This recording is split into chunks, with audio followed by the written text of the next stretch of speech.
জয় মহাকুম্ভের জয়। আমরা গাইজ বেরিয়ে পড়লাম কুম্ভ যাব বলে শিয়ালদা স্টেশনে। তো আমরা ফ্যামিলি নিয়ে, সঙ্গে বাবাকে নিয়ে, তো শিয়ালদা স্টেশনে গাড়িতে চেপে বসলাম। রাত 1টার সময় গাড়ি ছাড়লো। একটা সিট কনফার্ম হয়েছিল, আর নিচে শুয়েছিলাম দুজন, বাবা আর মেয়ে উপরে ছিল।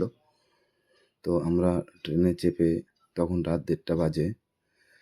এইবার ট্রেনে যেতে লাগলো। তো ট্রেন যেতে যেতে আমাদের খুব ভিড় হয়ে গেছিল রাস্তায় ধানবাদের পর থেকে, এবং গাড়িও অনেক লেট ছিল। তো আমরা দেখো প্রায় পৌঁছে গেছি।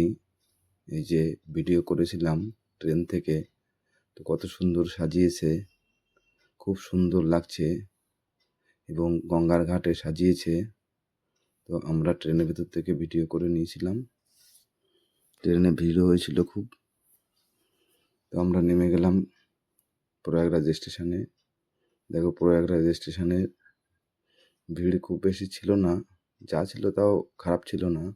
তো আমি বাইরে বেরিয়ে গেলাম। ওখান থেকে বেরিয়ে গিয়ে বাইরে থেকে অটো ভাড়া করলাম। তো আমরা 7 জন ছিলাম সঙ্গে, আমাদের সঙ্গে আরও 2জন বাঙালি পার্টি ছিল।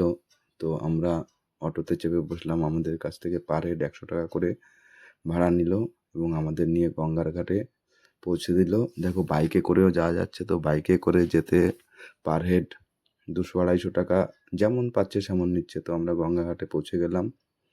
গিয়ে আমরা দেখো গঙ্গার ঘাটের যে ব্রিজ, সেখানে দাঁড়িয়ে ফটোশ্যুট করে, তারপরে এখানে যে মেইন গেটটা করেছে নন্দীদুয়ারের কাছে গিয়ে আমরা ওখানে একটা আশ্রয়স্থল খুঁজলাম। তো টেন্ট পেলাম না, রাত তখন 12টা বাজে। তো দেখো আমরা এখানে বালির ওপরেই চট বিছিয়ে একটু বিশ্রাম নিলাম। তো বিশ্রাম নিয়ে সারা রাত ওইভাবেই কেটে গেল। তারপরে দেখো রাত্রের দিকে ভিড় তেমন একটা ছিল না, কারণ রাত্রে লোকজন কম ছিল। তো রাত্রেবেলায় দেখো পায়খানার ব্যবস্থা করেছে খুব সুন্দর, এবং ওখানে চারিদিকে যে যেমনভাবে পারে সে সেরকমভাবেই ছড়িয়ে ছিটিয়ে রেস্ট নিচ্ছে সবাই। আর এই যে লোকের ভিড় লেগেই আছে, তো লোক আসা যাওয়া করতেই আছে। আমাদের ভদ্রলোক, ওনার ওয়াইফ হারিয়ে গেছিলো, ওনার ওয়াইফকে খুঁজে আনলাম আমরা। তারপরে সকালবেলায় দেখো সকাল সকাল আমরা সবাই রেডি হব বলে সবাই রেস্ট নিয়ে রেডি হয়ে বাথরুম গিয়ে ফ্রেশ হয়ে, এবং যোগী সরকার খুব সুন্দর ব্যবস্থা করেছে, লক্ষর উপরে পায়খানা বাথরুম করেছে, এবং তাছাড়াও টয়লেট ছাড়াও ওখানে ব্যবস্থা করেছে প্রস্রাবখানা। তারপরে দেখো আমরা ওখান থেকে ফ্রেশ হয়ে বেরিয়ে গেলাম গঙ্গার ঘাটের দিকে। তো গঙ্গার ঘাটের দিকে যাচ্ছি, যেতে যেতে দেখো উট ওখানে রেখে দিয়েছে। উটের ব্যবস্থাও ছিল, হয়তো উটগুলো নিয়ে এসছে কোনো কাজের জন্য। আমরা রাস্তা দিয়ে না গিয়ে মাঝখান দিয়ে যাচ্ছিলাম, বালির ওপর দিয়ে, যাতে ভিড়টা কম হয়। রাস্তা দিয়ে প্রচুর ভিড় ছিল বলে রাস্তা দিয়ে যাইনি। তো আমরা এই যেতে যেতে যেতে যেতে ব্যাগ পিঠে করে নিয়ে খুব কষ্ট হচ্ছিল। যেতে যেতে একটা আর্টিস্ট দেখো একটা সুন্দর শিবের মূর্তি বানিয়েছে বালি দিয়ে। তো আমরাও প্রায় গঙ্গার ঘাটে পৌঁছেই গেছি। দেখো গঙ্গার ঘাটে ভিড় শুরু হয়ে গেছে, তখন বেলা 9:30 মতো বাজে। তো দেখো আমরা সবাই রেডি হয়ে ঘাটের দিকে বেরোবো।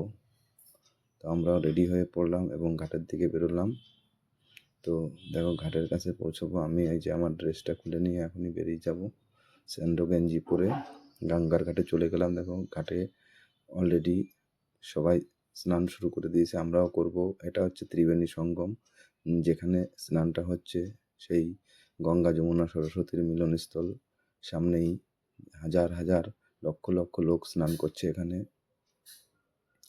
তো আমরাও রেডি হয়ে গঙ্গার ঘাটে চলে গিয়ে জলে নিচে নেমে যাচ্ছি। তো যেখানে এই যে সবাই স্নান করছে, এখানে জলটা একটু ঘোলাটে ছিল বলে, কাদা কাদা ছিল বলে আমরা এখানটায় স্নান করিনি। তো আমরা ওখান থেকে নেমে খানিকটা সামনে গেলাম, গিয়ে আমরা একটু পরিষ্কার জলে গেলাম। এই যে যাচ্ছি দেখো কত ঘোলা জল। তো ঘোলা জল থেকে সামনে এগিয়ে গেলাম আমরা আর একটু সঙ্গমের দিকে। এগিয়ে গিয়ে ওখানে গিয়ে আমরা আমাদের এই যে ম্যাডাম দেখো উনি পুজো দিচ্ছে। তো পুজো দেওয়ার আগে মহাদেবকে নমস্কার করে, গঙ্গা মাতাকে নমস্কার করে নিয়ে এই যে তর্পণ করে দিয়ে জলের, তারপরে উনি ডুব লাগাবেন। ডুব লাগিয়ে তারপরে ওনার পরবর্তী কাজ পুজো দেবেন। বেলপাতা, ফুল আর যা যা সঙ্গে নিয়ে গেছিলেন সব কিছু দিয়ে ওখানে গঙ্গা মাতা আর মহাদেবের উদ্দেশ্যে উনি পুজো দেবেন। তো এই যে পুজোর ফুল আর বেলপাতা নিয়ে হাতে, তো উনি পুজো শুরু করে দিয়েছেন। আর ওখান থেকে আমরা প্রদীপ নিয়েছিলাম আর ধূপকাঠি নিয়েছিলাম, আর এরা ফুল আর বেলপাতা বাড়ি থেকেই নিয়ে গেছিলাম। তো উনি পুজো শুরু করে দিয়েছেন। দেওয়ার পরে ওটাকে ভাসিয়ে দিলেন। তারপরে ধূপকাঠি জ্বালাচ্ছিলেন। তো গঙ্গা বক্ষে প্রচুর হাওয়া ছিল বলে সেইভাবে জ্বালানো যাচ্ছিল না, তবুও কোনো প্রকার জ্বালিয়ে নিয়ে দিয়ে তারপরে আমাদের সঙ্গে একটি নারকেল নিয়ে গেছিলাম। তো তার মাঝে গঙ্গা জল ভরে নিলেন, একটা কাজ উনি সেরে নিলেন। তো এরপরে উনি নারকেলটিকে ভাসিয়ে দিলেন জলে।